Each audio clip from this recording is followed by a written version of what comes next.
한 세기 전에 유명한 신학자요 철학자인 키에르 케고르라고 하는 인물의 저서가 있는데요. 이분의 저서는 여러 편이 있습니다. 그 중에 한 저서 제목이 두려움과 떨림이라고 하는 제목의 책입니다. 이분은 그 두려움과 떨림이라고 하는 그 책에서 모든 사람들에게 윤리라고 하는 것은 가장 이상적으로 다가오는 것이다. 그래서 도덕적으로 산다는 것, 윤리적인 이상을 가지고 산다는 것은 모든 사람들에게 칭송받을 만하고 또 모든 사람에게 당연히 요구되어지는 당위다라고 말을 했죠. 그래서 사람들은 이 철학자가 지적하지 않았어도 모든 사람들이라면 당연히 윤리적으로 살려고 하고 도덕적으로 살려고 합니다. 꼭 요 시간만 되면 안돼 문자 갔다 와요. 꼭 요 시간에. 장치를 해야 될 거예요.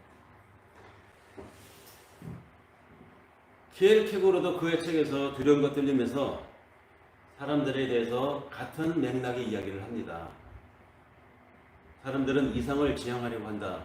도덕적으로 살려고 한다. 윤리적으로 살려고 한다. 높은 이상으로 모든 사람에게 다가오는 이 경우, 이것을 아브라함인들 아니었겠습니까? 그도 사람입니다.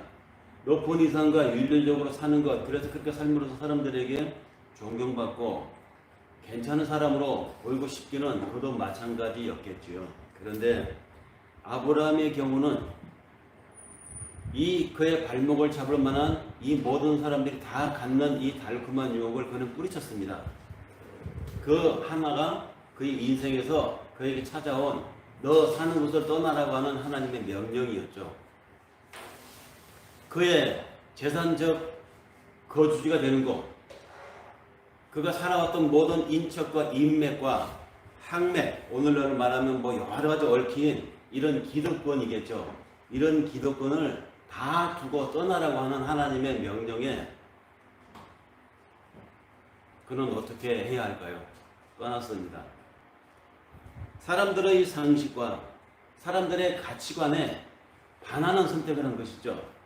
더구나 이 사람은 뒤에 가서 읽어보면 아시겠지만 100세에 얻은 자기 아들을 하나님이 나에게 바치라 라고 하는 인신공양을 바치려고 하는 하나님의 명령에 그때도 사람들의 윤리와 사람들의 도덕적 가치 기준이 붙여봤을 때 말도 안 되는 선택을 하게 됩니다. 아들을 하나님께 바치기로 결정했던 것이죠. 그 이야기는 우리가 잘 아는 여호와 일의 사건이죠. 모리아산에서 이야기. 키에르 케고르는 그의 책 두려움과 떨림에서 이 사건을 이렇게 묘사합니다. 아브라함은 자기 집을 떠나라고 하는 하나님의 명령을 들었을 때 그는 정말 떠나야 될까 말아야 될까 심각한 고민 끝에 사람들의 상식에서 반대되는 선택을 했다. 그때 그의 심정은 어떤 심정이었을까? 두려웠고 떨렸을 것이다. 왜? 생경한 선택이었고 낯선 곳으로 가야 하는 그의 이 선택이 장차 그에게 인생에 어떠한 경로를 바꿔줄 것인가에 대한 심각한 두려움이 있었다는 것입니다. 그러면서 동시에 이 일이 앞으로 이 선택이 나에게 어떠한 경로를 제시할 것인가. 당신의 말 믿고 나는 떠납니다. 그러니 나의 앞으로의 일은 당신이 알아서 하시겠죠 라고 하는 그 두려움 못지않은 떨림도 있었다는 것이죠. 소위 이 경이로운 두려움이라는 것입니다. 그것은 아브라함이 그렇게 선택을 해서 와서 낯선 곳에 와서 살지 수십 년이 지난 뒤에 늦은 나이에 아들을 얻고 그 아들이 하나님이 주신 약속의 자식이라고 믿고 살아가던 오랜 세월이 지났을 때 그 두려움과 떨림이 희미해져 갈 때 하나님은 다시 한번 아브라함에 또 도발을 합니다. 네 자식, 네가 정말로 네 몸과 같이 아끼는 네 자식 이삭 나한테 줄래? 그랬을 때 아브라함은 며칠을 고민하죠. 3일을 고민합니다. 그러다가 역시 내가 이 땅에 왜 왔던가, 내가 애당초 살아가는 이 과정을 하나님께 맡기고 살았는데 그 과정에서 뜻하지 않게 하나님이 주신 것이었는데 이 선물을 하나님의 도로 같이 가시겠다고 하는데 내가 왜 미래를 가지고 이렇게 집착을 하지? 처음의 사건을, 자기가 이 땅으로 왔던, 가나안 땅으로 왔던 처음의 사건을 돌이킵니다. 하나님이 주신 것이니 하나님이 알아서 하시리라. 이삭을 하나님께 인신공양을 드리려고 칼을 그의 몸에 대려고 내리치려고 하는 순간 그의 아브라함의 마음은 어떻겠습니까? 이미 아들은 그에게 죽은 것이었습니다. 아들을 바치겠다고 칼을 든 그 순간 윤리적 의무를 지지하는 이 보편적인 세계에서 이 아브라함은 이상한 사람이 되는 것이었고, 그런 세상에서 외톨이가 되는 것이었습니다. 이 외톨이가 되고 이상한 사람으로 내몰릴 수도 있는 이 상황을 선택한 아브라함, 그때 그 마음은 어떤 마음이었을까요? 역시 키에르케브로는 바로 그 순간 아브라함의 감정을 가리켜서 두려움과 떨림이다라고 말합니다. 인간의 이성, 인간의 도덕적 가치와 하나님에 대한 맹목적 절대적인 이행 사이에는 언제나 경계가 있습니다. 사람들이 생각하고 사람들이 누구나 다 수긍할 만한 보편적인 가치가 있습니다. 그 가치의 가장 끝, 가장 예리한 날선 엣지에 서게 되면 바로 그 자리는 하나님의 이상과 하나님이 나의 인생에 대해서 개입하고자 하는 뜻이 거기에 있다는 것입니다. 그 엣지, 그 날선 곳, 그 곳에 서게 되면 어떠한 감정을 느끼는가? 키에르케브로는 바로 그 감정을 가리켜서 두려운 마음이고 떨린 마음이다. 경이로운 두려움이라고 말했습니다. 어떤 학자는 바로 그것이 종교 체험이라고 말하고요. 바로 그것이 하나님의 은혜의 경험이다 라고 말을 합니다. 오늘 말씀의 제목이 두려움과 떨림으로입니다. 그 사건은 함께 읽은 창세기 12장 1절에서 9절에 이르는 아브라함이 하나님 말씀을 따라서 자신의 익숙한, 자신의 안온한, 자신의 살아왔던 경험이 집대성된 소위 사람들의 보편적인 윤리, 종교, 도덕 관점을 넘어서는 선택을 한 낯선 생경한 곳으로의 출발, 그리고 이후 그것이 희미해져 갔을 때쯤에 다시 일어나는 사건, 자기 아들을 바치라고 하는 하나님의 이 낯설고도 무서운 하나님의 오다를 그는 결국 이전의 생경했던 그 사건, 그 추억, 그 기억, 그 느낌을 가지고 되살려서 다시 아들을 바치려고 했던 이 이야기를 연결해서 같이 한번 되돌이켜 회고해 보았습니다. 그런가 하면은 마가복음 4장 35절에서 41절에 이르는 예수께서 갈릴리 호수에서 일으켰던 사건의 이야기가 우리가 함께 읽은 신약의 내용입니다. 예수 당시에 가나안 땅 북쪽에 있었던 큰 호수가 있었습니다. 소위 갈릴리 호수라고 하는 곳인데요. 얼마나 이 호수가 넓었는지 그 호수의 물 끝자락이 이쪽에 있는 사람들은 저쪽 끝이 보이지 않았을 정도니까 아마 그 당시에 바다라고 했던 것 같아요. 그래서 갈릴리 바다라고 성경 곳곳에 이야기하고 있는데요. 바다같이 넓은 호수였다는 말입니다.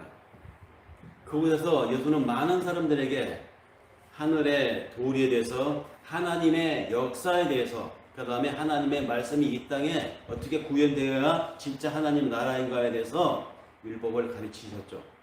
그러다가 날이 저물었습니다. 날이 저물어 가자 예수는 배를 타고 저 바다, 그러니까 호수 건너편 쪽으로 가고자 하셨습니다. 몰려들었던 수많은 인파를 피해서 이제 휴식을 좀 취하고 싶었던 것 같아요.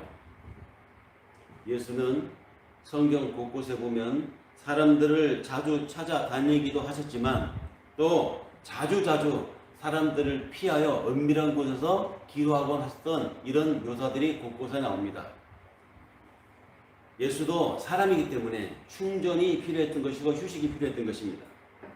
예수가 제자들과 함께 배를 타고 그곳을 떠나자 예수의 말씀을 듣던 그 많은 사람들도 어디서 구했는지 배를 가서 또 구합니다. 그래갖고 예수가 가는 곳을 따라가고자 예수와 제자 일행이 출발한 그 배를 따라서 그 갈릴리 호수 가운데로 같이 떠나갑니다.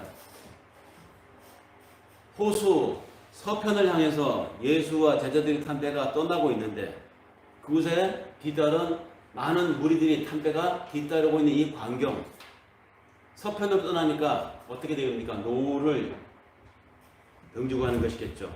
그래서 동편을 향해 가는 모양새가 됩니다. 바로 그때 큰 광풍이 일어납니다.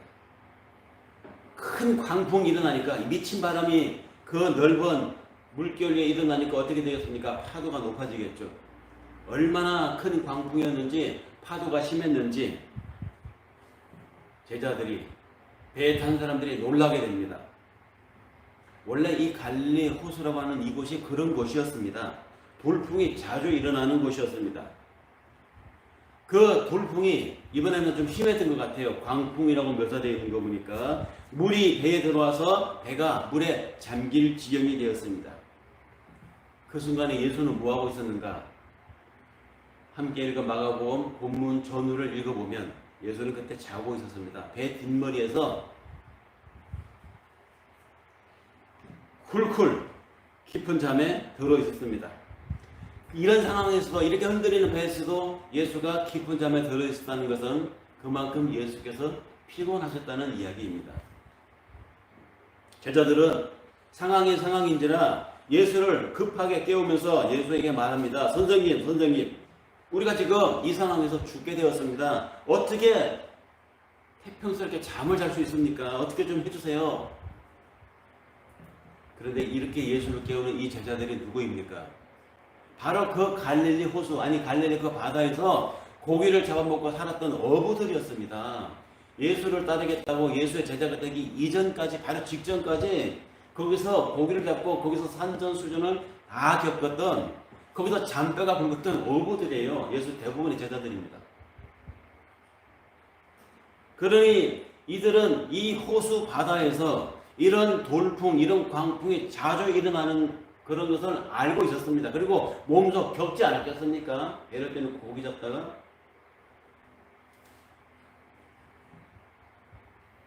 그런 제자들이 그 바다에서 잔뼈가 굵은 그들답지 않게 당황해서 예수를 흔들어서 깨우면서 어떻게 좀 해주십시오 라고 예수를 흔들어 깨우는 이 장면, 그들의 다그침과 그들의 흔들어 깨움에 다급하게 피곤한 잠에서 깨신 예수께서는 다짜고짜 바람을 꾸짖습니다. 잠잠하라, 고요하라. 근데 예수님의 이 말씀이 떨어지는 바로 그 순간 바람이 그치고, 바람이 그치자 바다 물결이 잔잔해졌다고 오늘 우리가 읽은 내용은 소개하고 있습니다. 광풍과 높은 파도가 예수의 말 한마디에 순식간에 잠잠해진 이 사건, 여러분들은 이 사건을 어떻게 생각합니까? 신화라고 보세요? 아니면 예수의 신적인 능력이 이렇게 묘사되는구나. 당시에 실제 이야기를 기술한 마가복음의 이 내용은 오늘날에도 또 예수님 그 당시에도 전해 듣는 사람들에 따라서는 해석을 달리하는 사람들이 있었고 반응이 다소 다르게 나오는 경우가 많았습니다. 오늘날에도 어떤 이들은 이 사건 이야기에 대해서 냉소적인 사람들이 있습니다. 마치 이 이야기는 어린아이들이 자기 아버지를 전지전능한 슈퍼맨으로 여기는 것처럼 예수를 대단한 존재로 부각시켜야 예수를 믿는 사람들이 예수에게 더 의존하게 되기 때문에 예수를 신적인 존재로 묘사한 것이다. 실은 그러한 일이 아닌데 예수를 슈퍼맨처럼 묘사하기 위해서 이렇게 과장해서 묘사한 것이다. 성경에 이런 거 많다. 그러니 성경을 읽을 때, 특히 복음서를 읽을 때 예수의 이러한 이야기, 이런 허풍적인 이야기는 다 빼고, 즉 신화적인 부분들은 동화적인 이야기를 다 빼고 교훈이 되고 정말로 윤리적으로 도덕적으로 아름다운 것들만 우리가 취사 선택해서 읽어야 된다. 이를테면 대접을 받고자 하는 자 남을 먼저 대접하라 라는 말이라든지 이웃을 내 몸과 같이 사랑하라는 말 얼마나 멋있나. 이런 말들이 복음서에 있는데 이런 정신만 받아들이면 되는 것이다. 이렇게 말하는 분들이 있습니다. 그리고 그런 가르침만 받아들이자고 말하는 신학자들도 실제로 있습니다. 그런데 그런 시각으로 성경을 읽게 되면 기독교 신앙을 휴머니즘으로 전락시켜 버립니다. 만약에 그런 관점으로 성경을 읽고 그런 관점으로 성경의 필요성을 인정한다고 하면 성경은 소크라테스가 기록한 고전물 중에 하나에 불과합니다. 그런 반면에 또 어떤 분들은 이 이야기에서 마가가 전하는 이 갈릴리 바다 위에서 행한 이 이야기에서 자연까지 말 한마디로 제어할 수 있는 예수의 이 초능력을 강조하여 받아들이고자 하는 분들이 사실 있어요. 이런 능력이 바로 예수의 메시아성을 증명해 준다라고 믿기 때문에 유난히 이렇게 문자 그대로 믿어야 된다. 이건 초자연적인 하나님의 역사적인 사건이다라고 믿는 것이죠. 이런 믿음은 소중합니다. 귀합니다. 그대로. 예수는 바로 하나님의 아들이고 바로 하나님 그분과 본질적으로 일치되는 존재자이기 때문에 이런 믿음이 오바도 아니고 유난스러운 것도 아닙니다. 그런데 하나님의 창조 능력을 예수의 이 사건에서 정말 그대로 그것이 전부라고만 믿는다고 하면 그것도 또 문제가 있다는 것입니다. 그런 식으로만 예수를 생각하면 진짜 예수가 이 땅에 인간으로 오신 중심을 놓쳐버려요. 만약에 그러한 일을 행하는 예수로만 우리가 예수의 메시아성을 인정한다고 하면 아니 굳이 하나님이 신적인 능력으로 모든 이 무지한 인간들을 초자연적인 당신의 능력으로 고치시면 되는 것이지 왜 굳이 인간의 몸을 입고 이 땅에 와서 그 험하고 무섭다고 하는 고난과 십자가 형태를 왜 그가 십자가에 지셨는가 이런 이야기나 사건은 설명할 수가 없습니다. 예수는 하나님인 것이 분명합니다. 동시에 이분은 인간인 것 또한 사실입니다. 예수가 초자연적인 능력을 마음대로 행사할 수 있는 분이었다면 아마 그는 인간이 될 수 없었을 것입니다.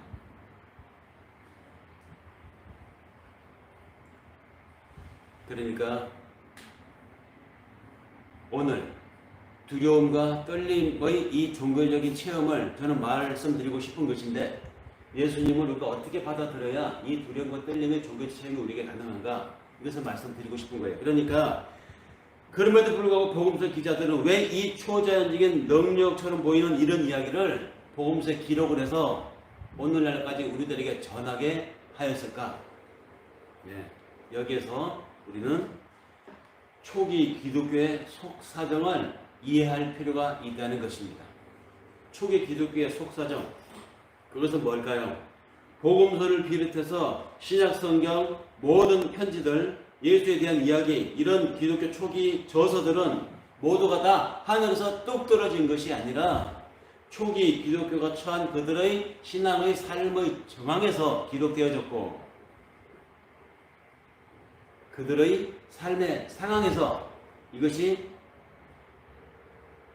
기록되어진 것이기 때문에 이것을 제대로 이해하려고 하면 그 초기 기독교 그들이 처했던 그 상황을 이해해야 다른 본문 이해가 될 수 있습니다. 초기 기독교 그 당시 이 복음서가 기록되어 있던 그 상황은 오늘날 우리가 누리는 이런 기독교 상황이 아니에요. 전혀 다른 상황이었습니다. 지금은 기독교가 주류 종교가 되었지만 그리고 유럽과 아메리카에서는 지배적인 문화로까지 자리 잡고 있었지만 초기 기독교는 그렇지 못했습니다. 주류가 아니었습니다. 당시 주변 세계로부터 인정을 받지 못한 비주류였고 이상한 종교였습니다. 초기 기독교인들은 그렇기 때문에 항상 자신들의 예배드리는 이 공동체가 기도하는 우리 이 모임이 언제 해체될지 모른다고 하는 위기 속에서 하루하루를 살았습니다. 마치 지금 갈릴리 호수 위에서 풍랑을 받아서 어찌할 바를 모르고 있는 배에 있는 사람들과 같은 그런 처지였다는 것이죠. 이런 상황을 헤쳐나갈 수 있는 길이 무엇일까? 이런 상황에서도 우리가 신념을 놓지 않고 하나님을 향한 이 믿음을 지킬 수 있는 방법이 무엇일까? 신앙을 지킬 수 있는 방법. 초기 기독교 상황에서 그것은 절박한 문제였습니다. 그것은 기록하는 저자나 그 기록한 저작물을 또 읽고 전달하는 사람들이나 그것을 전달받는 그 당시 공동체나 다 공동체 하나의 정서가 있었습니다. 그것은 바로 믿음이었습니다. 하나님을 향한 믿음. 그 길은 믿음밖에 없다. 예수님도 40절에서 이렇게 말씀하시잖아요. 어찌하여 이렇게 무서워하느냐? 어찌하여 너희에게 믿음이 없느냐? 믿음을 말씀하셨습니다. 믿음. 그런데 이 믿음이 그렇게 간단한 문제가 아닙니다. 사실 믿음이 있어 없어 이렇게 말할 수 있는 문제가 아니라는 것이죠. 흑백으로 따질 수 있는 문제가 아니었습니다.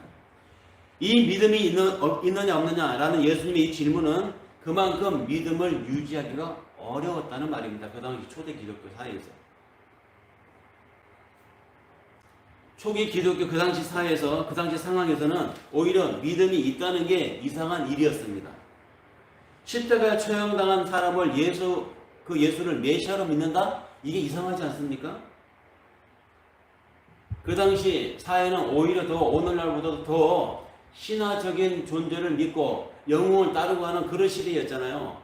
그러니까 그 당시 사람들에게 지배적인 생각, 메시아 하면 하늘에 구름을 뚫고 백마를 탄 어마어마한 존재로 내려오는 메시아? 아니면 대중 속에서 600만 개의 형광등 아우라를 킨 것처럼 쫙 뭔가 카리스마 있는 이런 대중을 이끄는 이런 존재로는 메시아를 생각하지 않겠습니까? 그런데 십자가 처형당한 저 사람이 메시아다 이걸 믿으라고 그런 걸 믿는 게 이상하지 않겠습니까? 가능하지 않은 이야기입니다. 십자가 처형이 어떤 것이었습니까? 당시 사람들에게는 수치의 대상이었습니다. 오죽하면 바울도 그 십자가 처형 사건을 가리켜서 이렇게 말했겠습니까? 바울이 말한 고린도전서 12장 3절에 보면 유대인에게는 꺼리끼는 것이요 이방인에게는 미련한 것이다 이렇게 묘사를 했습니다. 즉 바울이 보기에 그 당시 십자가 처형이라고 하는 이 사건은 유대인들의 종교 전통으로도 떳떳하지 못한 일이었고 로마의 정치적 전통으로도 그것은 미련하고 어리석은 일이었다는 말입니다. 근데 그렇게 어리석고 미련한 일이고 떳떳하지 못한 그 처형 사건, 십자가 사건, 그렇게 그 십자가 처형당한 그 일을, 그렇게 죽은 그 사람을 믿으라? 어느 도단이죠. 당시 상황에서는 이 말이 안 되는 이야기였습니다. 이런 상황에서 초기 기독교가 계속 믿음이 유지되리라는 보장, 그 공동체가 계속 존속되리라는 보장 전혀 없었습니다. 풍랑 앞에서, 지금 갈릴리 바다에서 풍랑 앞에서 당황하고 있는 제자들의 모습이나 예수를 흔들어 깨우고 어떻게 좀 하고 싶어하는 이 무리들, 그 바다 가운데 있는 사람들의 모습과 똑같은 상황이라는 말이죠. 오늘날은 어떨까요? 그 당시와 달리 오늘날은 기독교가 지배적인 문화이고 중심 주류가 되었으니 괜찮을까요? 지금 우리는 당시 기독교인들과는 달리 예수를 잘 믿고 있으니까 아무 걱정이 없을까요? 그런 신자들이 물론 있습니다. 그러나 그렇지 못한 분들도 분명히 있습니다. 지금도 십자가 처형에 이 사건이 우리의 메시아다라고 믿는 일이 사실 쉽지 않아요. 그것도 더구나 엊그제 일어난 일도 아니고 2000년 전에 일어난 그 사건이 나의 구원과 관계된 것이라 이걸 믿으라고 시간을 무시하고 일어난 이 사건이 나를, 내 영혼을, 내 정서를 지금 끌어올리는 어떤 동인이 되고 이게 믿기가 쉽지 않습니다. 그 당시나 오늘날이나 사람들의 생각은 똑같아요. 십자가 처형, 그건 인생의 실패다 이렇게 말합니다. 솔직히 우리 속에는 십자가 처형살이 같은 거 하고 싶지 않습니다. 우리는 실패하고 싶지 않기 때문입니다. 그런 삶은 오히려 저주를 하죠. 실패하지 않으려고 우리가 온갖 노력을 하고 온갖 고생을 마다하지 않습니까? 십자가는 예수만 지고 우리는 그 덕분에 편하게 살고 싶은 것이 그때 사람들이나 오늘날 사람들이나 공통된 정서입니다.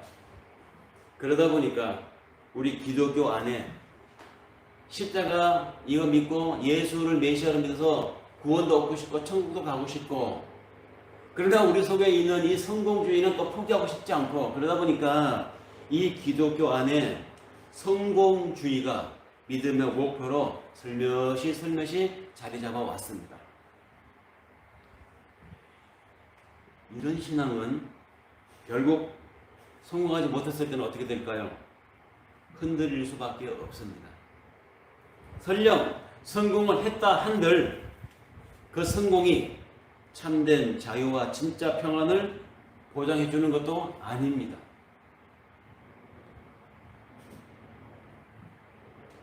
제가 드리는 이 말씀은 모든 인생이 그렇다면 인생에 실패해야 한다는 말이냐, 그런 말씀을 드리는 것이 아닙니다. 인생은 내가 노력한 만큼 또는 여러 가지 일들이 복합적으로 연결이 되어서 지금 내 앞에 지금 나의 삶의 주권으로 지금 이렇게 주어져 있는 것입니다.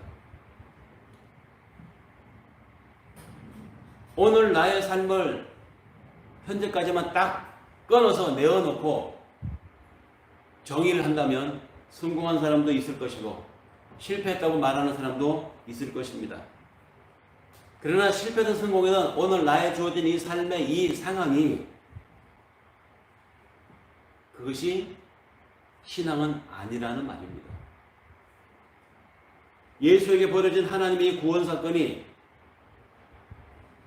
나의 정서에, 나의 인생의 끝자락에, 내가 살아가는 모든 겪는 사건들 과정에서 어떻게 작용하는가, 그 영향력을 하나님께 맡기고 그 예수께 맡기고 살아가는 것, 바로 이것이 기독교 신앙이고 우리는 그것을 믿음이라고 합니다. 그래서 성공한 사람은 성공한 대로, 실패한 사람은 실패한 대로, 그 중간쯤 되는 사람은 또 그 중간 되는 그런 방식으로 예수에게 벌어진 이 사건에 영적인 관심을 두고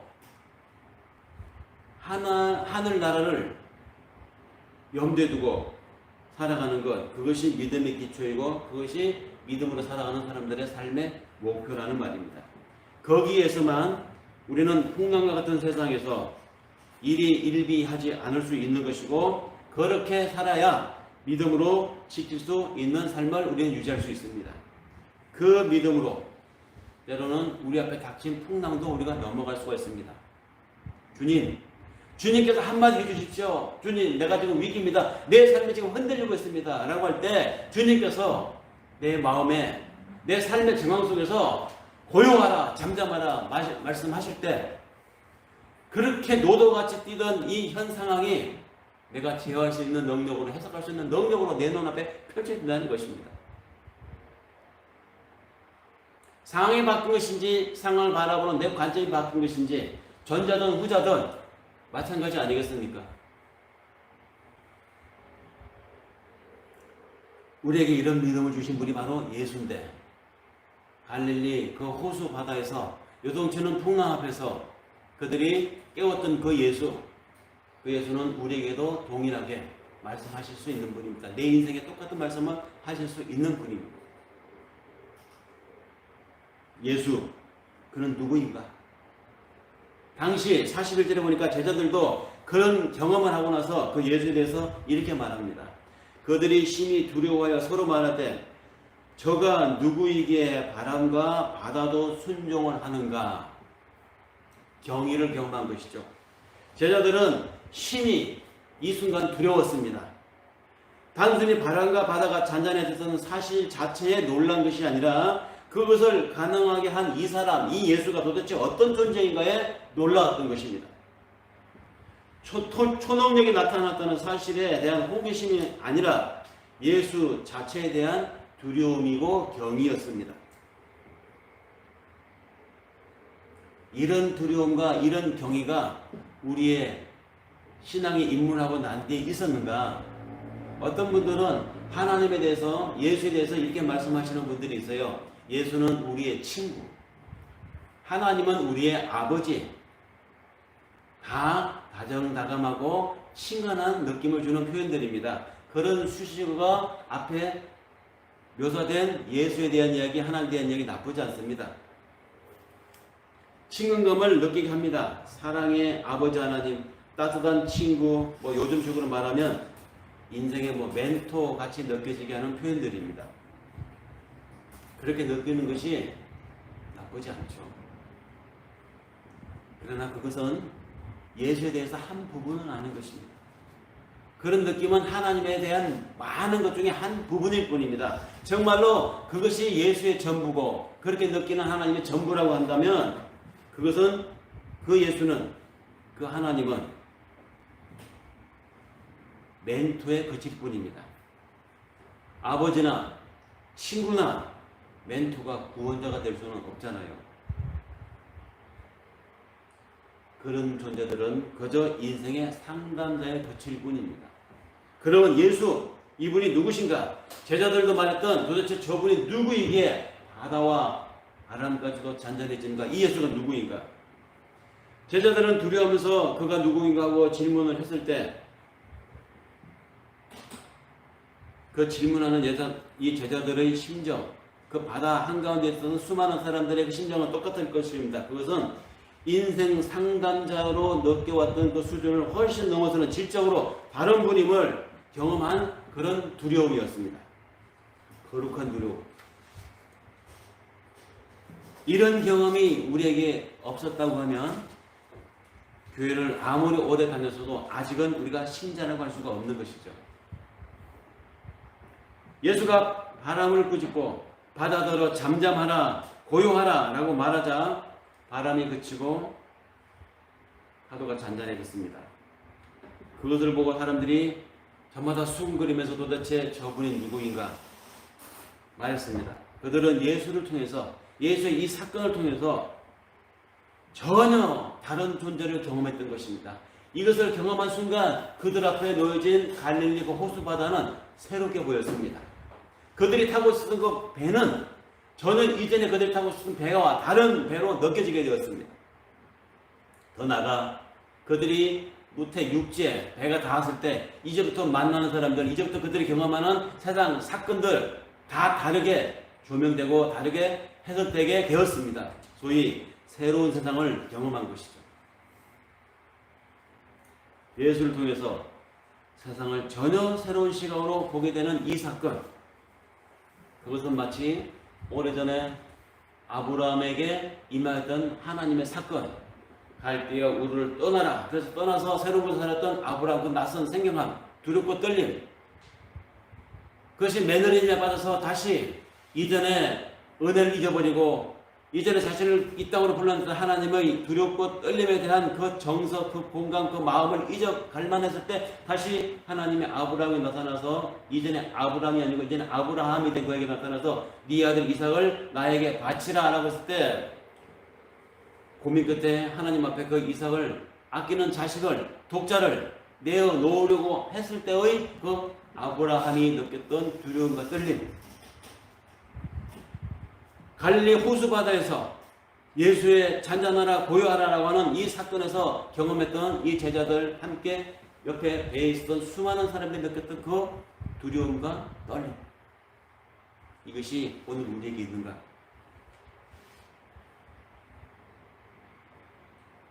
예수를 메시아로, 예수를 하나님의 아들로, 아니 하나님과 하나이신 그분으로 경험하게 되는 사건을 우리는 구원이라고 합니다. 이런 구원의 경험이 우리에게 있습니다.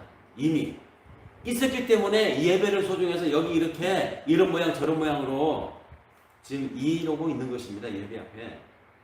다만 그 두려움과 떨림이 우리에게 인생이 어느 때 있었는데, 그래서 내가 기독교에 입문하고 하나님을 알게 됐고 예수를 지금도 믿는다고 말을 하고 있는데, 그래서 이 예배를 드리고 있는데, 다만 시간이 지나면서 매너리즘에 빠지고 복합적인 여러 요인으로 인해서 그 감격과 그 떨림과 두려움이 희미해지고 희석이 되어져 간다는 것입니다. 무엇이 우리를 이렇게 다시 매너리즘에 빠지게 만들겠는가? 그 생명 경험은 처음엔 낯설고 두려웠고 떨림이었는데, 그래서 두려워하지 않을 수 없고 그 당시에 그 거룩한 두려움이 우리를 여기까지 이끌어 왔었는데, 무엇이 우리를 그것으로부터 띄워놓고 그것으로부터 희미하게 만들었는가? 우리가 지금 관계하고 있는 것들을 한 가지 한 가지 떠올려 봅시다. 집, 계좌에 있는 돈, 가족들, 친구들, 어느 것 하나하나가 다 우리에게 소중하지 않은 것이 없습니다. 친구 소중하고 가족 소중하죠. 집도 얼마나 중요합니까? 돈, 살아가는 데 꼭 필요한 것들입니다. 하지만 그런 것들은 다 지나갑니다. 지나가면 사라지는 것입니다. 지금 우리나라에서 제일 큰 부자, 그리고 그 부자 가지고 있는 그 어마어마한 재산들 한 500년쯤 후에는 어떻게 되어 있을까요? 기억하는 사람도 없을 것입니다. 그의 재산도 땅에 남아있지 않을 것입니다. 돌고 돌아서 또 다른 누구인가 가 있을 겠죠. 아무도 이 세상에서 자기 소유를 완벽하게 주장할 수 있는 존재는 없습니다. 우리 모두는 시간의 흐름과 더불어서 다 사라질 존재들입니다. 나 자신도 그렇고 여러분들의 소중한 가족도 그렇고 여러분들의 친구도 그렇고 돈도 그렇고 집도 마찬가지입니다. 모든 것이 다 잠정적인 것일 뿐 궁극적이지 못하다는 말입니다. 제가 지금 이 말씀을 드린 것은 이 세상의 모든 것이 지금 다 무의미하다 이런 얘기가 아니에요. 허무주의를 말하는 것이 아닙니다. 본질이 그렇다는 것입니다. 본질이. 성경이 기록되던 그 당시 사람들도 이 정도는 알고 있었습니다. 그래서 제자들은 이 세상에 겪어가는 질적으로 다른 체험을 예수와 함께 했던 그 갈릴리 호수 바다에서 경험했던 것입니다. 예수를 통해서 풍랑치는 요동치는 이 세상 사이에서 어떻게 하면 잔잔한 삶을 살 수 있는가를 그 순간 그들은 경험했던 것이죠. 이런 경험은 그들에게는 전혀 없었습니다. 그것이 곧 두려움이요, 그것이 곧 경의의 떨림이었습니다. 그것은 어떤 것이냐? 동굴 안에서 햇불만 켜놓고 살던 사람이 동굴 밖에 나와서 태양을 보게 됐을 때 어떤 경험일까요? 그 경의, 그 두려움, 떨림, 낯설음. 그러나 그게 진짜거든요. 그게 진리입니다. 내가 지금 악착같이 쥐고 놓치지 않으려고 하는 이건 하나님보다도 더 우선해서 이거는 절대 하나님과도 안 돼라고 하는 어떤 것이 있다고 하면 나는 동굴 안에 촛불을 켜놓고 그 촛불의 흔들림에 따라서 동굴 안에 전체적인 분위기가 막 흔들리게 되겠죠. 그러나 그 안에 있게 되면 그게 전부인 줄 알아요. 그래서 촛불이 흔들리면 삶도 흔들리고 내 인생이 왜 이렇게 왔다 갔다 어렵냐라고 한다는 하지만 하나님은 빛이십니다. 이 땅에 빛으로 왔을 때 사람들이 자기들의 욕심과 자신들의 집착에 눈이 가려져서 그 빛을 영접하지 못했다고 하는 것이 예수님 당시에 하나님이 이 땅에 오셔서 인간의 몸으로 오신 그 당의 상황에 예수를 구세주로 받아들이지 못했던 사람들의 상황이요 정황이었던 것입니다. 우리는 예수의 제자들처럼 그리고 초기 기독교인들처럼 이 세상 도덕과 세상 도덕 상식 윤리관을 넘어섰던 아브라함처럼 낯설매 부름을 받습니다. 생경한 것으로 부름을 받습니다. 그때 세상이 사람들이 생각하는 익숙함과 보편적 가치를 눈치를 보면서 그렇게 하면 내가 좀 이상한 사람이 되지 않을까, 그렇게 하면 좀 왕따가 되지 않을까. 그렇죠. 이방인이 될 수 있습니다. 세상 사람들 앞에. 그러나 그 경계까지 나가야, 그 엣지에까지 이르러야 거기에 하나님의 은혜를 경험할 수 있고 거기에서 두려움과 떨림을 경험할 수 있습니다. 이미 우리는 이런 경험을 했어요. 그래서 구원자의 바늘에 들어서서 이렇게 예배에 앉아있는 것입니다. 이제 그것을 다시 한번 이 가을에 선선한 바람이 불어오가는 이 아름다운 계절에 하나님 앞에 다시 한번 구하고 경험해보자는 것이죠. 이런 믿음으로 살아도 여전히 내 삶에 풍랑이 일고 여전히 내 삶의 이 바운더리가 격한 파도처럼 나를 흔들 수 있습니다. 그리고 그 풍랑이, 그 바람이 무서울 것입니다. 그러나 예수에게서 일어난 생명사건을 경험한 우리라고 하면 그 두려움을 알게 된다는 것이죠. 그 파도의 정체를 알게 된다는 것입니다. 알게 되면, 두려움과 떨림을 경험하게 되면 그 풍랑 현상이 미미해지고 잔잔해지는 것 또한 우리는 알게 된다는 것이죠. 하나님이 내 삶에 이렇게 놀라운 것들을 보게 됩니다. 그 순간. 그 순간 그 두려움과 떨림 속에서 하나님이 내 인생을 허락하신 목적을 잃게 되는 것입니다. 왜 돈을 벌어야 되는지, 열심히 살아야 한다면 왜 열심히 살아야 하는지, 내 이 일을 이루어야 한다면 왜 내가 이 일을 결코 모든 걸 동원해서 왜 이루어야 하는지 목적의 방향을 하나님이 정해준다는 것이죠. 그 목적의 방향이 뚜렷해진다고 하면 설령 살기가 힘들고 원하는 바가 쉽게 이루어지지 않는다 한들, 그래서 풍랑이 일고 그래서 거센 바람이 흔들어 나를 힘들게 한다 한들 무엇이 문제겠습니까? 하나님 앞에 이런 두려움과 떨림을 경험해보는 한 주간이 되기를 바라면서 이 말씀을 마치겠습니다. 기도하겠습니다.